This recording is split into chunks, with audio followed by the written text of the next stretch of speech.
Buen día, compañeros y maestros. Nosotros somos el equipo número 16 y vamos a hablar del tema de nutrición y las enfermedades que llega a padecer. Mi equipo está conformado por González Gastelum, Rosario Elena, Pérez Martínez Dioné y su servidora Ariana Lozano. Para hablar de nutrición, primero debemos de hablar de lo que es la nutrición. La nutrición puede definirse como la suma total de los procesos relacionados con la ingesta y utilización de sustancias alimenticias, pero se necesita de una nutrición adecuada para el crecimiento, la reparación y el mantenimiento de las actividades diarias del cuerpo. Esta está dividida en varias etapas, las cuales están involucradas en la obtención de alimentos. La primera es la ingestión, la segunda es la digestión, después absorción, asimilación y por último la excreción. Existen los llamados nutrientes esenciales, los cuales deben ser proporcionados por la dieta para mantener estas funciones que acabo de mencionar.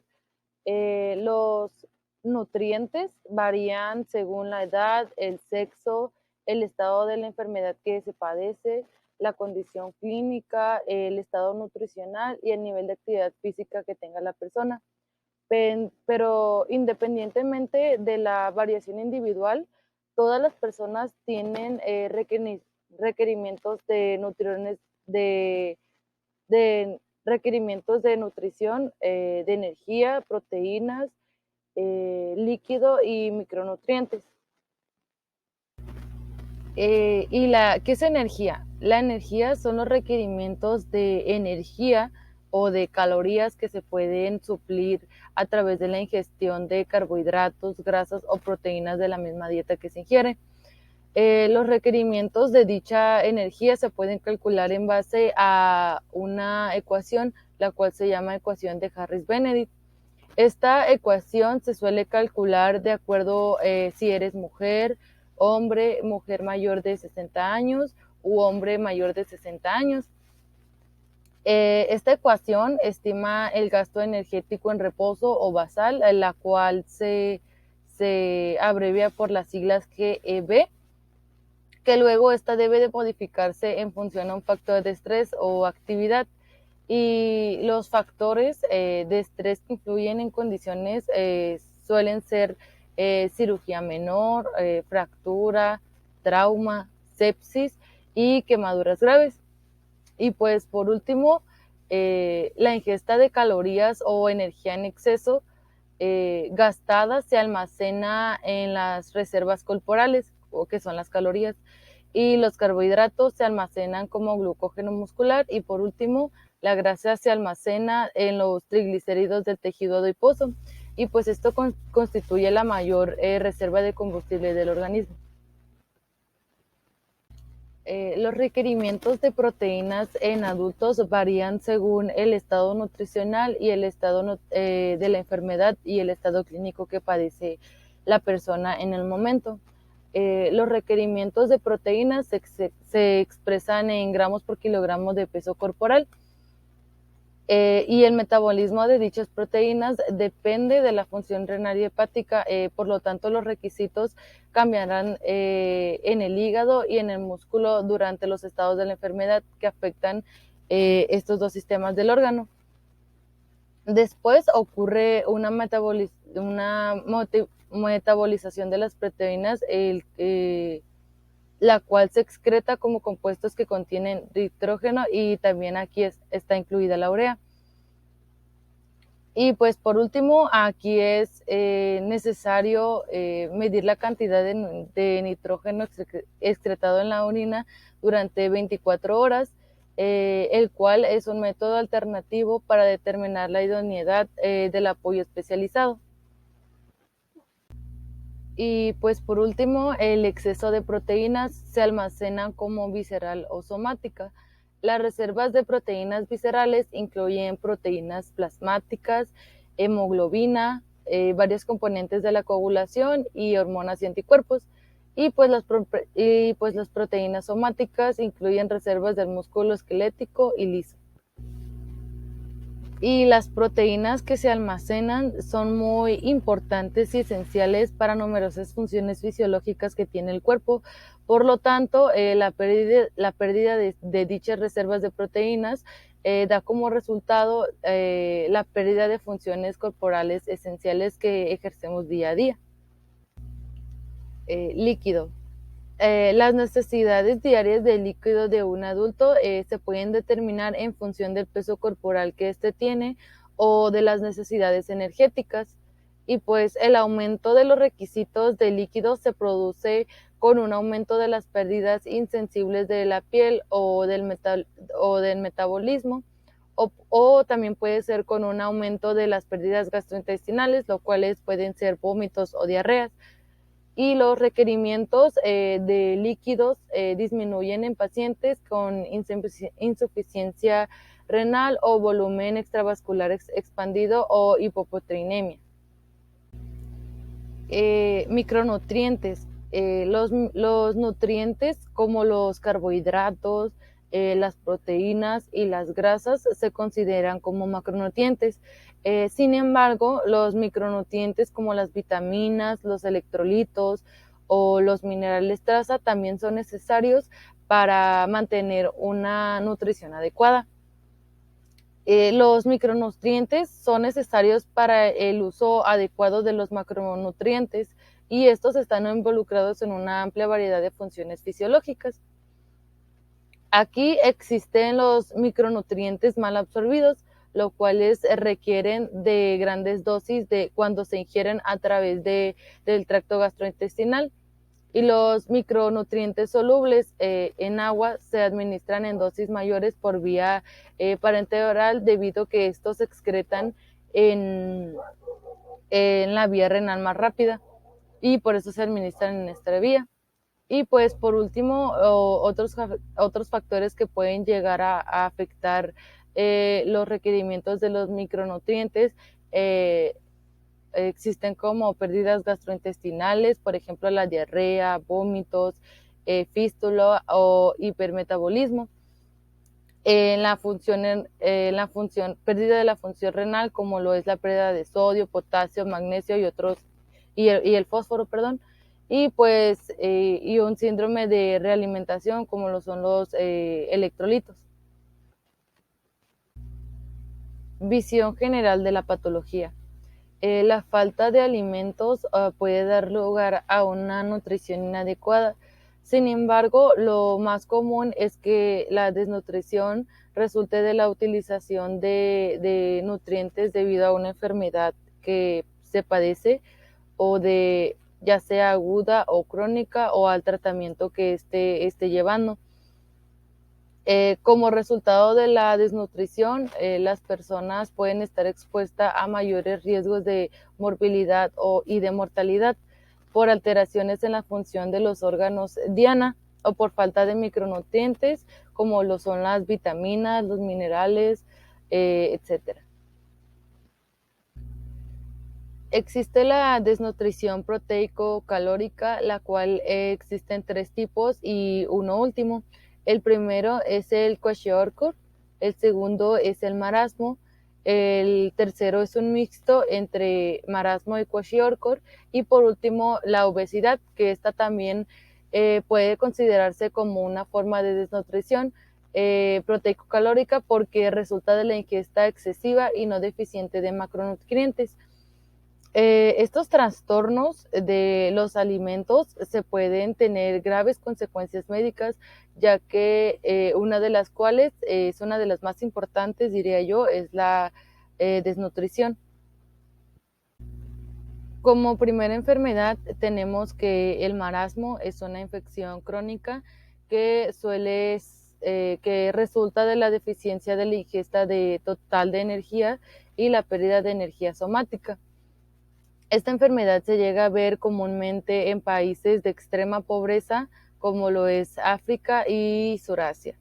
Y pues también se observan que las reservas de proteína, es decir, el músculo liso y el músculo esquelético adiposo, pero también se observan las proteínas viscerales como lo son la albúmina y la transferrina sérica. Y pues como el marasmo severo, la inmunidad mediada por las células y la función muscular, estas suelen estar deterioradas. Y pues el umbral para el marasmo es que las personas tienen el 85% del peso corporal ideal. Para una exploración física se tienen varias características. La primera es el peso disminuido y la talla para la edad que tiene el niño. La apariencia de viejo con piel sobrante es una de las más características. Cabeza grande con los ojos físicos, la bradicardia, hipotensión e hipotermia, delgadez, piel seca y pérdida de grasa subcutánea junto con el pelo fino y escaso. La segunda enfermedad es la denominada kwashiorkor, la cual resulta de la deficiencia de proteína durante la infancia o de la primera infancia. Es común en pacientes con ingesta calórica adecuada, pero con una deficiencia relativa de proteínas.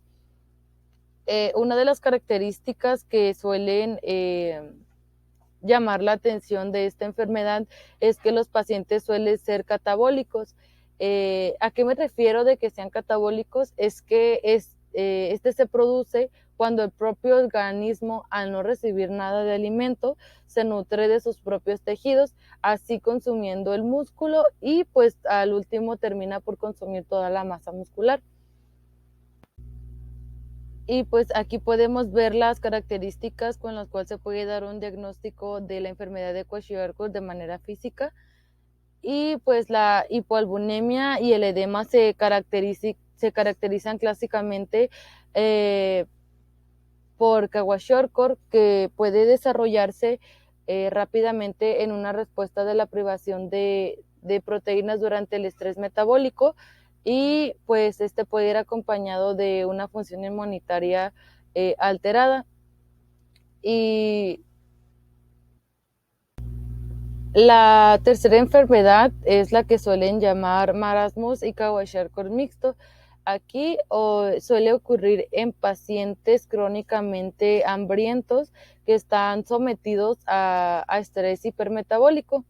También se suele manifestar como una síntesis de proteína visceral reducida, superpuesta a un desgaste de las reservas de proteína somática y energía, es decir, del tejido adiposo. Aquí la inmunocompetencia disminuye y la incidencia de infección urinaria aumenta, ya que en estos pacientes se suele observar una mala cicatrización de heridas. A diferencia del marasmo y del Kwashiorkor y del marasmo y Kwashiorkor mixto, la obesidad resulta de una ingesta excesiva calórica. Sin embargo, esta todavía se suele y se considera como una desnutrición. La obesidad no debe de usarse indistintivamente como el término de sobrepeso, ya que existen atletas que pueden tener un desarrollo muscular excesivo y pesar lo normal y por su altura, pero no tienen exceso de grasa. Y pues la obesidad parece ser un trastorno complejo de la regulación del apetito y el metabolismo energético.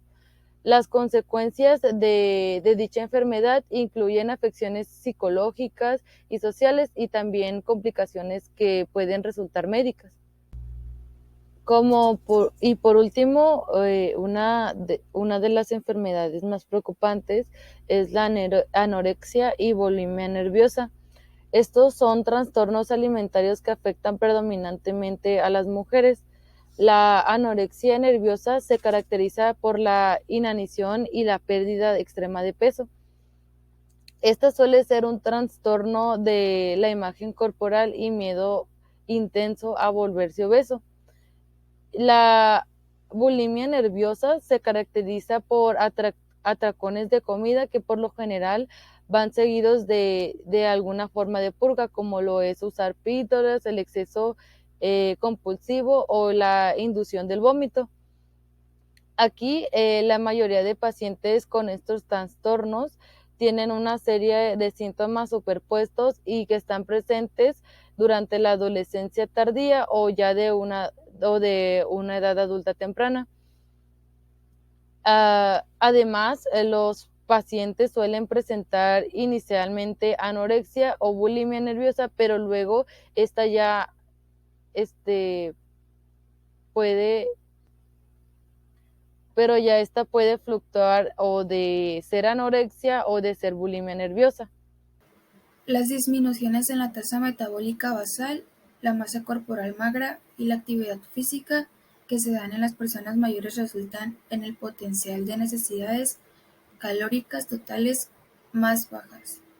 Para pacientes ancianos activos, los resultados del cálculo deben multiplicarse por 1.2 a 1.5.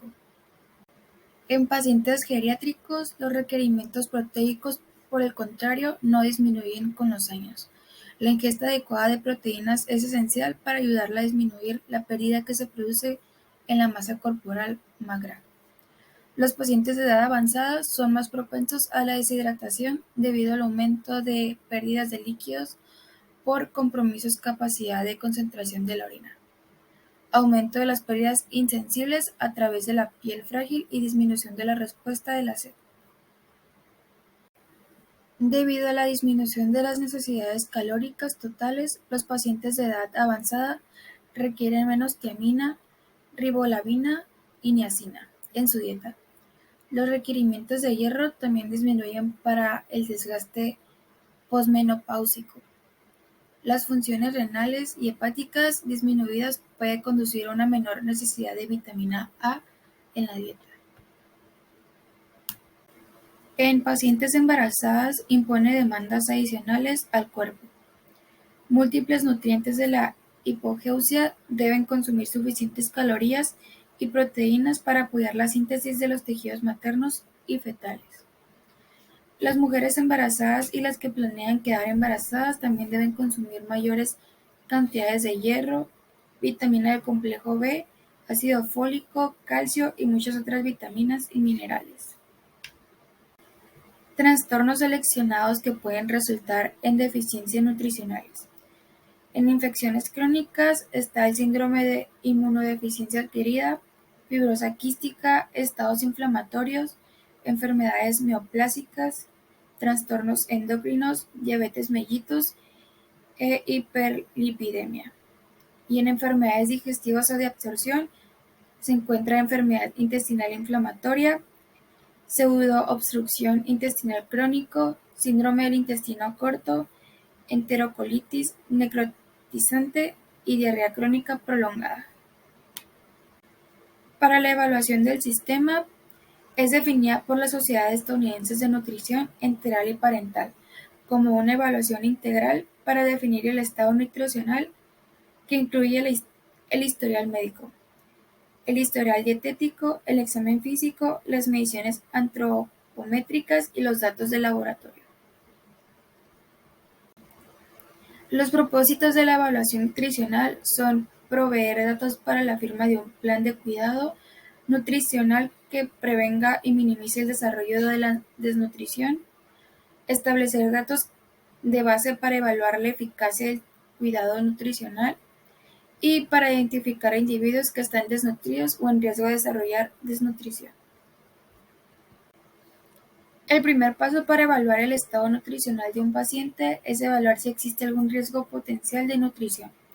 La evaluación nutricional mínima implica tomar un historial de salud con respecto a las condiciones que podrían interferir con la ingesta adecuada de alimentos, la medición de la altura y el peso, y la rutina.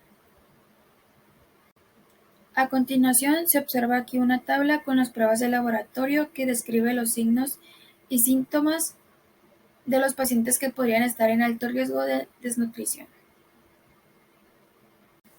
Estos son algunos fármacos que indujeron cambios en los parámetros farmacocinéticos en la desnutrición: acetaminofén, ácido acetilsalicílico, fenobarbital, fenitoína, warfarina y penicilina. Componentes de la historia médica y dietética. La evaluación dietética completa se compone de 4 etapas. La primera es la medición de consumo de alimentos. Segunda, cálculo de contenido de nutrientes en los alimentos ingeridos. La tercera es la evaluación de las ingestas absorbidas. Y la cuarta es la evaluación de las ingestas de nutrientes en relación a las recomendaciones. Las 2 etapas finales son las mejores para una dietista o un especialista en la nutrición certificado por la Junta. La evaluación cuantitativa de la dieta se puede completar a través de un recordatorio de 24 horas o un registro de alimento de 3 días. El recordatorio de 24 horas se completa a través de una entrevista. El entrevistador debe hacer preguntas neutrales, por ejemplo, me gustaría que me dijera qué comió o bebió después de despertarse ayer por la mañana. ¿Cuál fue el tiempo? ¿Comiste esa comida en casa? ¿Qué tuviste después? ¿Y cuándo fue eso? La evaluación dietética cualitativa puede completarse utilizando el cuestionario de frecuencia de alimentos, semi-cuantitativo o completando un historial dietético. Este método evalúa la frecuencia con la que se consumen ciertos alimentos o grupos de alimentos durante un periodo de tiempo específico, como diario, semanal, mensual o nacarado. Las ventajas de este método incluyen una alta tasa de respuesta, baja carga para el paciente, velocidad y falta de gastos. Examen físico. Un examen físico está enfocado para la evaluación nutricional y debe concentrarse en la medición de la masa corporal magra y la distribución del tejido adiposo, así como los hallazgos físicos de la deficiencia de vitaminas, minerales y ácidos lactílicos esenciales. Los hallazgos físicos generales que sugieren desnutrición incluyen palidez, edema, caquexia, obesidad, ascitis y deshidratación. Las medidas antropométricas son medidas brutas de la masa de células corporales que incluyen medidas de crecimiento y medidas de composición corporal, peso y altura. Los índices de altura se utilizan más comúnmente para evaluar el crecimiento. Las medidas adicionales de crecimiento incluyen la circunferencia de la cabeza, así como la longitud y estatura, por ejemplo en el caso de los niños. Anomalías. La evaluación del cambio de peso corporal a lo largo del tiempo es un reflejo más preciso del cambio en el estado nutricional. Los cambios agudos pueden reflejar cambios en el estado del líquido. La interpretación de cualquier medición real del peso corporal debe ser que tenga en cuenta el peso ideal para la altura, el peso corporal habitual, el estado de los líquidos y la edad. La desnutrición crónica se puede definir como un peso actual del 80% al 90% del peso corporal ideal. La desnutrición moderada como un peso actual del 70 al 50% ideal y la desnutrición grave como un peso actual del 0% del ideal. El índice de masa corporal, BMI, es una forma alternativa de determinar la idoneidad de la relación peso-talla de un individuo. El BMI puede ser más objetivo en la presencia de la obesidad, pero no puede distinguir entre el exceso de peso producido por el tejido adiposo, la musculatura o el edema. El BMI se puede calcular dividiendo el peso de una persona por su altura.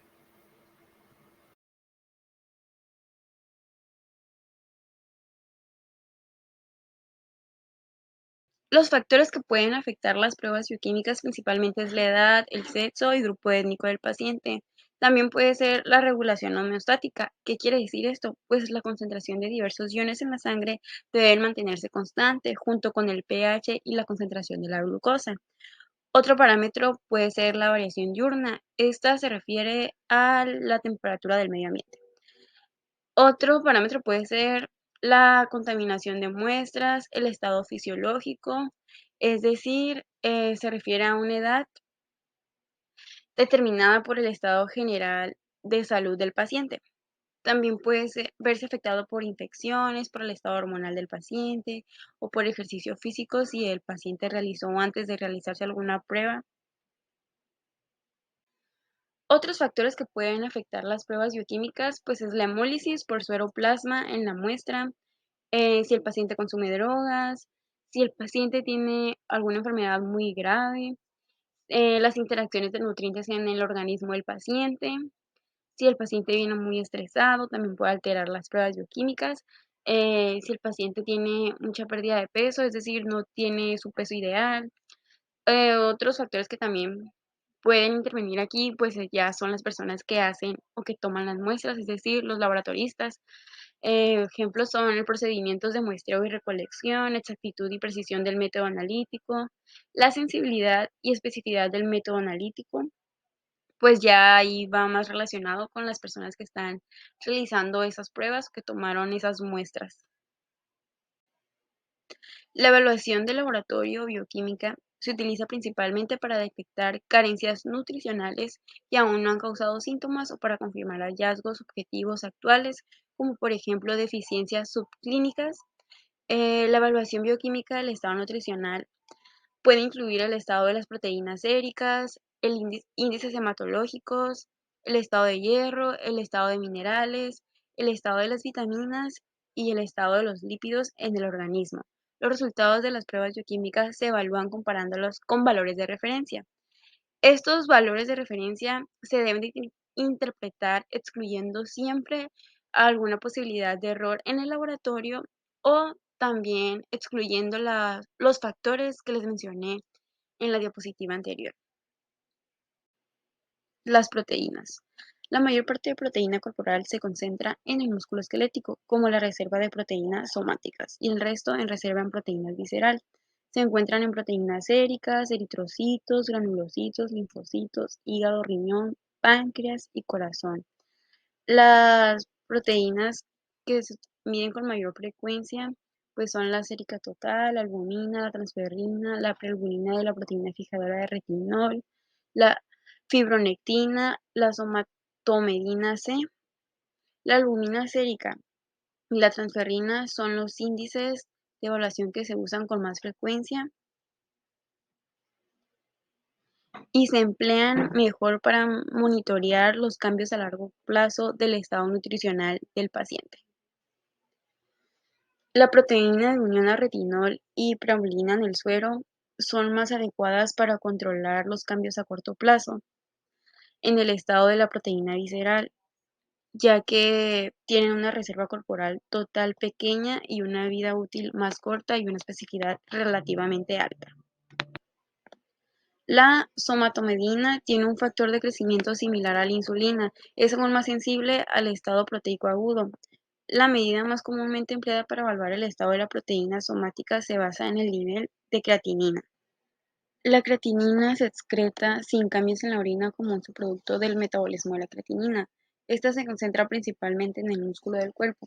El índice de creatinina que se puede calcular después de la recolección de una muestra de orina de 24 horas es el porcentaje que representa la medida real de creatinina en un día del valor esperado. Esta se calcula con la excreción renal de creatinina en 24 horas sobre la excreción ideal de creatinina en 24 horas por 100. El valor ideal de creatinina en adultos puede variar según la altura. Cuanto más bajo sea este índice de creatinina, más grave es el agotamiento de proteínas somáticas. Los factores que afectan este índice de creatinina son la disfunción renal, la deshidratación, la alta ingesta de proteínas en la dieta, el uso de esteroides, la edad, el estrés, entre otros factores. La determinación del balance de nitrógeno también se puede usar como índice de idoneidad de la nutrición que se proporciona. El catabolismo de los aminoácidos da como resultado la liberación de nitrógeno que se excreta en la orina como urea. La concentración de nitrógeno ureico en la orina depende de la cantidad de ingesta de proteínas en la dieta y la función renal del sujeto y el volumen de la orina. El rango normal del nitrógeno ureico en una persona sana es de 9.3 a 6.2 gramos al día. El balance de nitrógeno indica el cambio neto en la masa proteica corporal y total, por lo tanto puede proporcionar evidencia para determinar si una persona es anabólica, es decir, un balance de nitrógeno positivo, o catabólica, con un balance de nitrógeno negativo. Se puede calcular utilizando la siguiente fórmula. El balance es igual al aporte proteico en gramos entre 6.25 menos el nitrógeno ureico en urea en gramos más los 4 gramos por las pérdidas de nitrógeno no ureico. Índices hematológicos. Los parámetros hematológicos utilizados con mayor frecuencia en la evaluación nutricional se incluyen un hemograma completo que consta de una hemoglobina, un hematócrito, recuento de glóbulos rojos, recuento de plaquetas y tipo de glóbulos blancos. También así 3 índices de glóbulos rojos. El primero es el volumen celular medio, el segundo volumen medio de hemoglobina celular y el tercero la concentración media de hemoglobina celular. Los índices más comúnmente examinados para la evaluación nutricional son los que les voy a mencionar a continuación. Hemoglobina y hematocrito. Los valores de hemoglobina varían según la edad, el sexo y la raza. Los afroamericanos tienen valores de hemoglobina ligeramente más bajos. El nivel normal en hombres es de 13 a 18 gramos sobre decilitros. El nivel normal en mujeres es de 12 a 16 gramos sobre decilitros. El aumento de los niveles de hemoglobina puede ocurrir por deshidratación y los niveles disminuidos pueden ser por anemia, sangrado reciente o sobrehidratación. Los valores de hematocritos también varían según la edad y el sexo. El valor normal de hematocritos oscila entre el 37% y el 53% en los hombres y en las mujeres el 36 y 46% en los hombres. Un hematocrito elevado ocurre por deshidratación y un valor disminuido es más común en infección crónica, inflamación crónica, sangrado, embarazo o sobrehidratación. El recuento de hierro sérico refleja el número de átomos desde el límite a la transferrina. Los valores normales de hierro sérico en hombres es de 50 a 160 miligramos sobre decilitros, en mujeres es de 40 a 150 miligramos sobre decilitros. Un valor alto del hierro puede ser por disminución de eritropoyesis, anemia hemolítica o aguda, daño hepático, absorción excesiva del hierro del intestino, transfusiones, terapia con hierro. Y un hierro bajo puede ser debido a una anemia, una infección, inflamación, malignidad al aumento de la eritropoyesis y suero alto.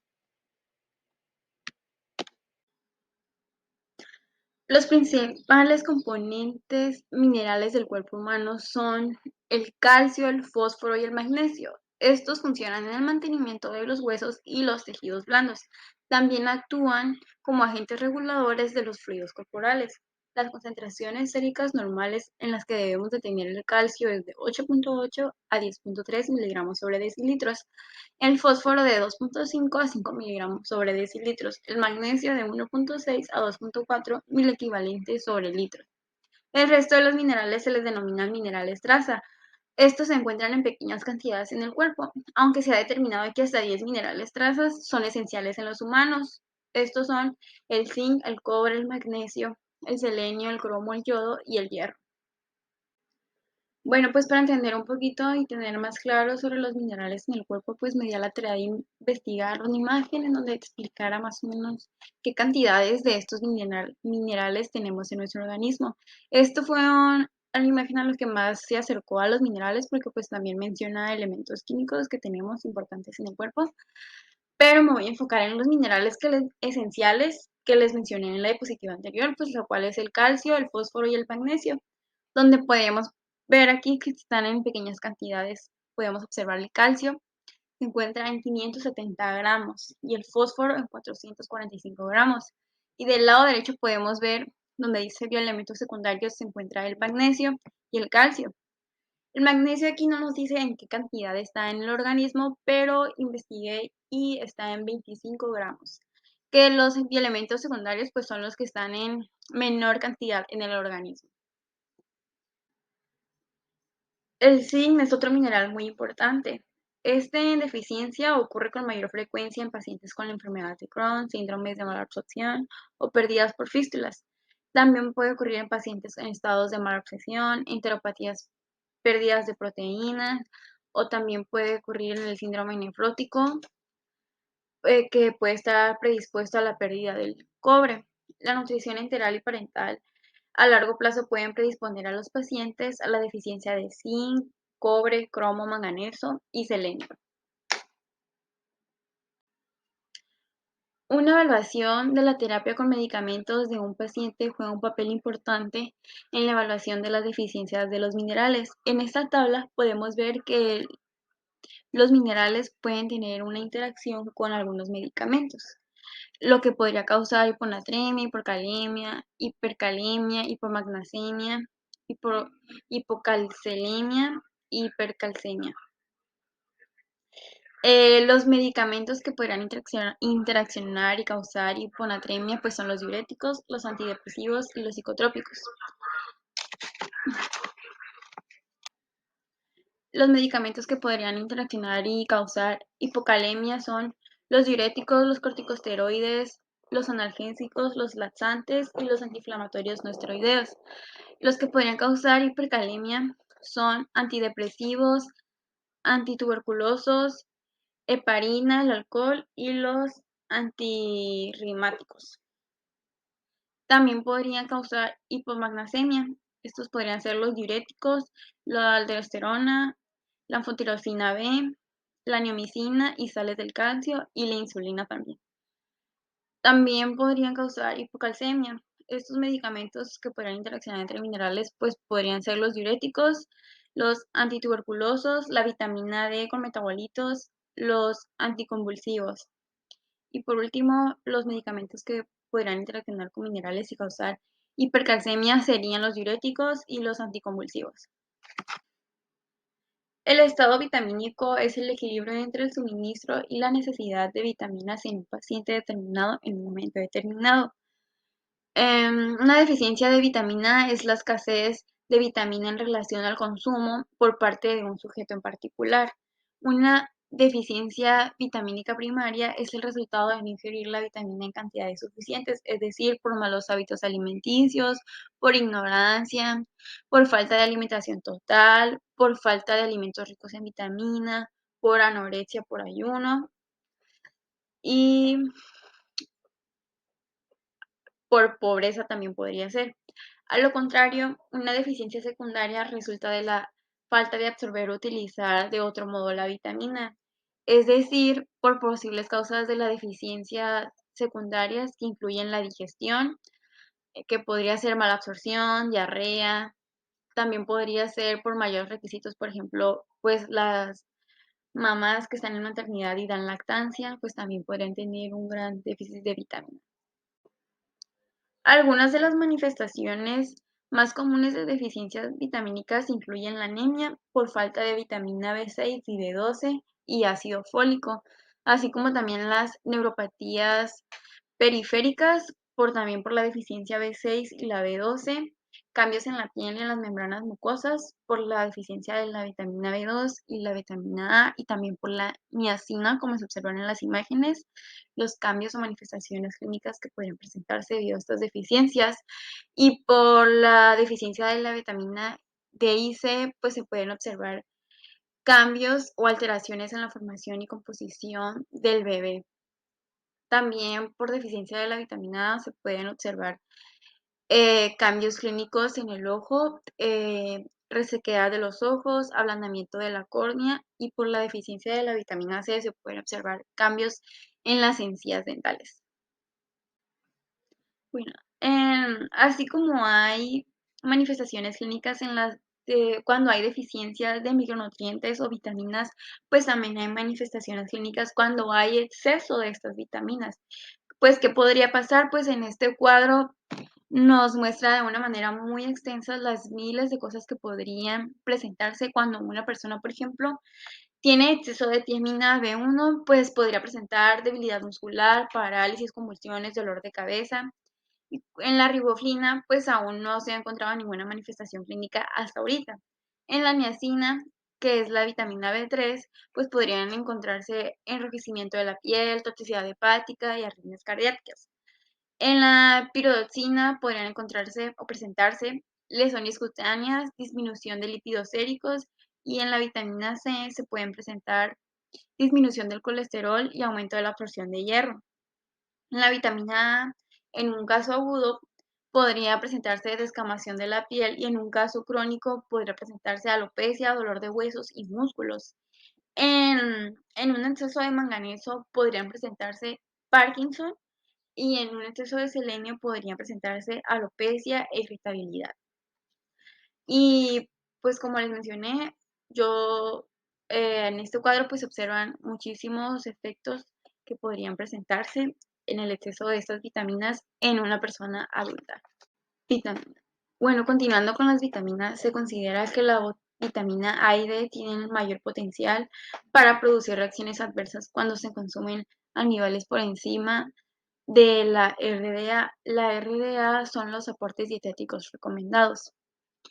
La niacina tiene un potencial moderado de toxicidad, y la vitamina E y la vitamina C se clasifican como de bajo potencial tóxico. Las vitaminas con una toxicidad insignificante también son la vitamina K, la biotina, el folato y la vitamina B. La medición de la concentración sérica puede completar la confirmación de una deficiencia o exceso de vitamina. Además, se debe tener en cuenta que puede ocurrir interacciones entre medicamentos y diferentes vitaminas que pueden resultar de una disminución de la eficacia o aumento de los efectos secundarios. Pues en este cuadro podemos observar algunas de las interacciones que pueden ocurrir cuando un fármaco es mezclado con una vitamina. Pues el primero es el ácido fólico con la fenitoína. Lo que hace es disminuir el efecto de la fenitoína, perdón, y asimismo decrece el nivel de vitamina D en el organismo y la absorción del folato en el organismo. Y lo mismo ocurre en la triamcinolona, en la pentamidina y en la sulfasalamicina, pues también obstruyen la absorción del folato. Y la isoniazida hace que, con la niacina, hace que las necesidades de niacina aumenten en el organismo. Okay. La tiamina con los antiácidos y con los diuréticos de Lassa hacen que se disminuyan los niveles de tiamina en el organismo. Cuando las vitaminas A, D y K interaccionan con la colestiramina, el colesterol, los corticosteroides, excepto la vitamina K, el aceite mineral, el orlilast, hacen que disminuya la absorción de estas vitaminas en el organismo. Y la vitamina C, cuando interacciona con anticoagulantes orales, pues disminuye el efecto anticoagulante en el organismo, y cuando interactúa con corticosteroides disminuye el nivel de la vitamina C en el organismo, y cuando interacciona con anticonceptivos orales pues disminuyen el nivel sérico, el nivel de concentración sérico, y pues también incrementa los posibles efectos adversos. Y la vitamina K, cuando interacciona con anticoagulantes orales, pues también disminuye el efecto anticoagulante, y cuando interacciona con antibióticos orales, disminuye el nivel de la vitamina K en el organismo. Y pues como vimos en resumen del cuadro, pues la mayoría de las interacciones con los fármacos es la disminución de la misma vitamina o absorción de las vitaminas en el organismo. La evaluación del estado de lípidos en la sangre puede proporcionar una evaluación del metabolismo de las grasas. Los niveles de colesterol y triglicéridos se utilizan más comúnmente para evaluar el estado nutricional, así como el riesgo cardiovascular. La concentración varía según la edad y el sexo. Los valores del colesterol tienden a aumentar con la edad y son ligeramente más bajos en las mujeres hasta la menopausia, después de lo cual superan la válvula normal de los hombres y pues el valor normal es de 120 y 200 miligramos sobre decilitros. Deben usarse muestras de sangre en ayunas para determinar los valores de colesterol debido a las amplias variaciones causadas por la composición de los ácidos grasos y el contenido de colesterol en la dieta. El nivel de triglicéridos se utiliza para detectar hiperlipidemia y determinar el grado de enfermedad de las arterias coronarias de un paciente. En la actualidad, las concentraciones de triglicéridos alcanzan valores normales de un adulto y va aumentando gradualmente. Después de los 30 años, un valor normal es de 10 y 190 miligramos sobre decilitros. Pacientes con la diabetes mellitus, la enfermedad renal crónica y ciertas hiperlipidemias primarias a menudo tienen niveles elevados de los triglicéridos séricos. Las pruebas de función inmunológica más utilizadas en el estado nutricional son el recuento total de linfocitos y las pruebas cutáneas. Una pérdida de la inmunodeficiencia está relacionada fuertemente con la desnutrición.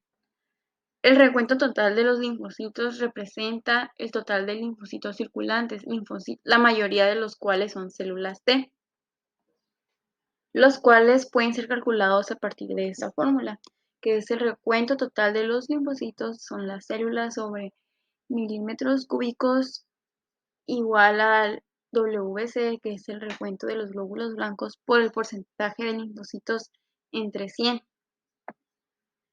Y dependiendo pues el resultado sabremos la desnutrición. Una desnutrición leve es entre los 1200 y 2000 células sobre mililitros cúbicos. Una desnutrición moderada está entre los 800 y los 1200 células de mililitros cúbicos. Una desnutrición severa es menos de las 800 células sobre mililitros cúbicos. En las pruebas de hipersensibilidad cutánea retardada, pues se requiere inyectar un antígeno por vía intradérmica en el antebrazo del sujeto.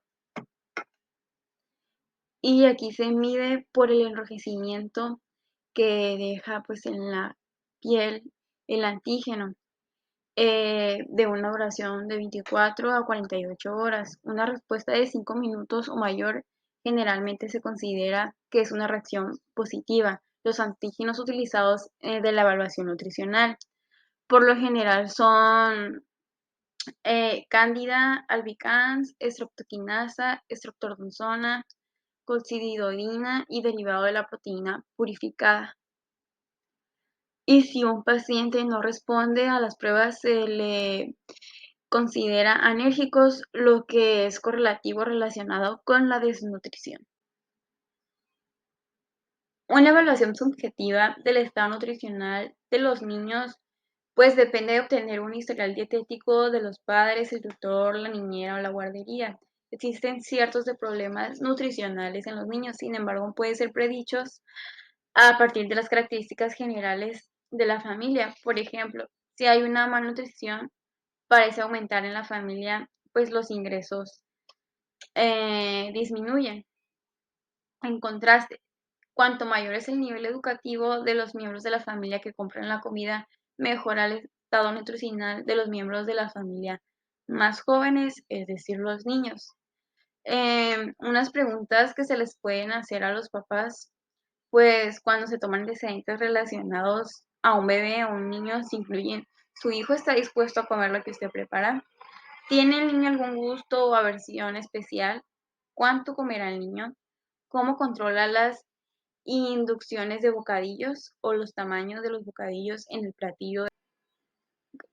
Obtener un historial dietético preciso de un adolescente, pues también es algo difícil, pues debido a que ellos plantean sus problemas únicos con mayor incidencia, como lo es la obesidad, la anorexia nerviosa, bulimia nerviosa.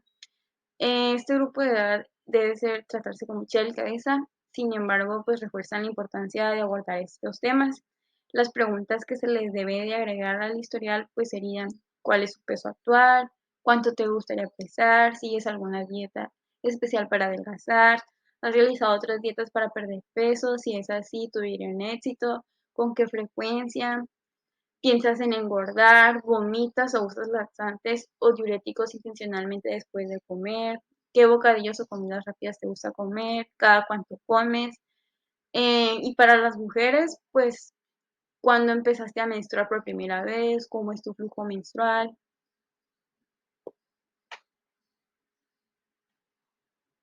La menstruación suele retrasarse cuando hay desnutrición. La menstruación o escaso flujo menstrual se asocia a una deficiencia nutricional.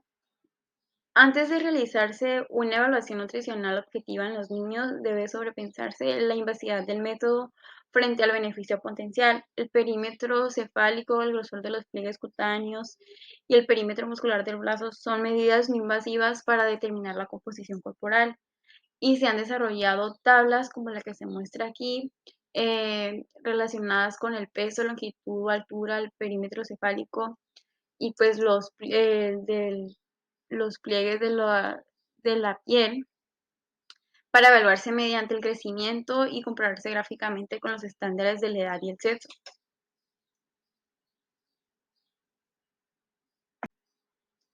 En niños y adolescentes el peso se puede obtener con menor frecuencia.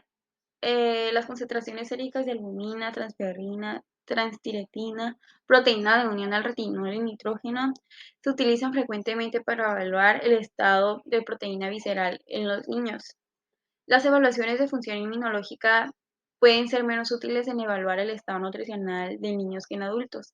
Debido a la falta de una respuesta inmunológica a un desafío específico, puede no indicar desnutrición, sino más bien puede ser secundaria. En los pacientes geriátricos, pues también se les deben de agregar dos preguntas diferentes que vayan a ayudar a relacionar los cambios físicos que han hecho que el paciente modifique sus hábitos alimenticios, las cuales son en qué se diferencia su dieta de cuando era más joven y por qué factores afectan su forma de comer. Pues los factores que pueden interferir en un paciente geriátrico es su estado socioeconómico, por ejemplo, pues si tiene un ingreso fijo, el aislamiento que provoca una disminución del interés a comer, la disminución de la movilidad, pues puede evitar que se prepare comida, los estados de enfermedad, la depresión, ah, si consume medicamentos, pues los pacientes geriátricos son más propensos a sufrir efectos secundarios por interacciones medicamentos y nutrientes. Y pues la desnutrición es más peligrosa que el sobrepeso en esos pacientes, pero la desnutrición es, es más frecuente en esos pacientes, pero una intervención, identificación a temprana puede mejorar el resultado funcional del paciente. Uno de los parámetros que se utiliza para identificar desnutrición es el perímetro braquial, el cual es muy preciso y pues es somático en pacientes con edema. Y el estado proteico visceral se mide mejor por la albumina y el riesgo debe identificarse en pacientes con concentraciones de albumina más cercanos a 4 que a 3.5 gramos sobre decilitros, el colesterol total de aproximadamente 160 miligramos sobre decilitros y con un paciente que no esté consumiendo medicamentos. Y pues el colesterol indica una desnutrición grave en este tipo de pacientes. La evaluación subjetiva de la nutrición en pacientes embarazadas se basa en la que se realiza en un adulto normal. La única diferencia pues son estas preguntas que le van a ayudar a identificar cualquier factor de riesgo adicional al que se pueda ser perjudicial para el éxito del embarazo. ¿Cuántas veces ha sido embarazada? ¿Cuándo? ¿Tuvo algún problema durante los embarazos anteriores? ¿Durante este embarazo? ¿Tuvo alguno de sus hijos un peso inferior al normal cuando nació? Si es en caso afirmativo, ¿cuál era el peso y por qué su anterior médico consideró que esto ocurrió? ¿Nacieron con alguna otras dificultades relacionadas con la nutrición? ¿Qué alimentos prefiere cuando está embarazada? ¿Qué alimento evita? Em, ¿Se te apetece algún alimento en particular? ¿Tienes algún problema con este embarazo hasta ahora? ¿Tienes náuseas, vómitos? ¿Estás tomando alguna medicación, suplementos vitamínicos, calcios y ácido fólico? Y pues todo esto para cuando los embarazos se producen con menos de un año de diferencia, el estado nutricional de la madre requiere una atención adicional porque sus reservas nutricionales aún están agotadas. Las complicaciones experimentadas anteriormente, por ejemplo, vómitos, estreñimiento, pueden anticiparse en un embarazo posterior para minimizar el impacto nutricional en la madre y el feto. Los antecedentes de un parto con un bebé de bajo peso sugieren la existencia de dificultades nutricionales en el pasado. Una futura madre debe considerarse en riesgo nutricional si su peso está en un 10% o más por debajo del ideal, o un 20%. El estado de los fluidos también debe controlarse cuidadosamente, examinando a la paciente en busca de signos de edema. La dilución de los valores de hemoglobina y hematócrito pueden conducir a la administración innecesaria de suplementos de hierro e inhibir aún más la nutrición. Un edema excesivo puede aumentar el peso de la paciente y también afectar los valores de laboratorio, por ejemplo, la hemoglobina y el hematócrito. Estas son las referencias que utilizamos para realizar esta presentación. Bueno, eso sería todo por nuestra parte. Si tienen alguna duda, por favor, háganoslo saber en los comentarios. Gracias por su atención.